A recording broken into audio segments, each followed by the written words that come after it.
മുസ്ലിം league നേതാവ് PK ഫിറോസിൻ്റെ സഹോദരൻ PK ബുജൈറിനെ മയക്കുമരുന്ന് റെയ്ഡിൻ്റെ ഭാഗമായ തിരച്ചിലിൽ പോലീസ് അറസ്റ്റ് ചെയ്യുമ്പോൾ നാട്ടുനടപ്പനുസരിച്ച് ചില ചോദ്യങ്ങൾ ഇപ്പോൾ ഉയരുന്നുണ്ട്.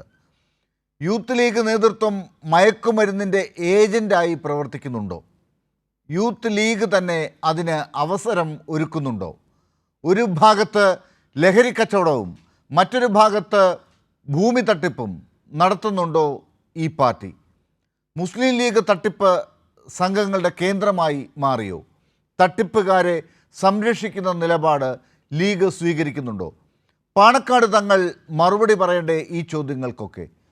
പണ്ട് ചില കേസുകൾ വന്നപ്പോൾ ലീഗ്, യൂത്ത് ലീഗ് നേതാക്കൾ CPIM-നോടും പാർട്ടി നേതാക്കളോടും ചോദിച്ച അതേ ചോദ്യങ്ങൾ ഓർമ്മിപ്പിച്ച് ഇന്ന് DYFI നേതാക്കൾ ഉയർത്തിയതാണ് ഈ ചോദ്യങ്ങൾ പലതും.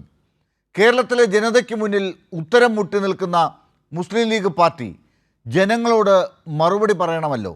അതെന്തുകൊണ്ട് ഇതുവരെയും സംഭവിക്കുന്നില്ല?